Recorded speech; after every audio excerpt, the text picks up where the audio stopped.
নতুন করে আরো ৩ জন উমরা বিজয়ী হবে এই ষষ্ঠ উমরা ক্যাম্পেইনে এবং আমার গায়ের এই পাঞ্জাবিটাতে কিন্তু এই মুহূর্তে 25% ডিসকাউন্ট চলমান। অর্ডার করতে পারবেন, প্রাইসটা হবে অনলি 1560 টাকা এবং সবগুলো সাইজ থাকবে। পাঞ্জাবিটা কিন্তু মূলত কাফ হাতায়, খুবই সুন্দর। আর দেখতে পাঞ্জাবির কাপড়টা কত সুন্দর, পরতে আরামদায়ক হবে এবং ডিজাইনে কত সুন্দর একটা কন্ট্রাস্ট আছে।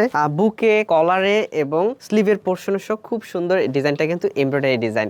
আমাদের এই চলমান উমরা ক্যাম্পেইনটা শেষ হবে ঠিক পবিত্র ঈদুল আজহার আগের দিন, ঠিক যথারীতি যথা নিয়মে আমাদের লাইভের মাধ্যমে কিন্তু ঠিক এই কুপন দেখে ৩ জন উমরা বিজয়ী হবে নতুন করে। সো আপনি আমাদের এই বিশেষ উমরা ক্যাম্পেইনে কিন্তু যুক্ত হতে পারেন আপনার পছন্দের পাঞ্জাবিটা সংগ্রহ করে। কালো এই পাঞ্জাবিটার কোড 13 যারা অর্ডার করবেন যে কোনো সাইজ আমাদের কাছ থেকে পেয়ে যাবেন। আর অর্ডার করার সুবিধা আমাদেরকে কল করতে পারেন, ইনবক্স করতে পারেন অথবা হোয়াটসঅ্যাপ করতে পারেন। আর পাঞ্জাবি অর্ডার করলে যতটা সাইজ আপনি নেবেন ততটা সাইজের সাথে কিন্তু আমাদের এই একটি করে কুপন আপনি পেয়ে যাবেন। হতে পারেন ৩ জন ভাগ্যবান উমরা বিজয়ীর একজন আপনিও। 16 থেকে 54 পর্যন্ত সাইজে আপনি পাবেন। স্টক শেষ হওয়ার আগে আপনার প্রয়োজনীয় সাইজটা জানিয়ে অর্ডারটা করে ফেলুন। আমাদেরকে কল, ইনবক্স অথবা হোয়াটসঅ্যাপে 24 আওয়ার আমাদের অনলাইন সার্ভিস পাবেন।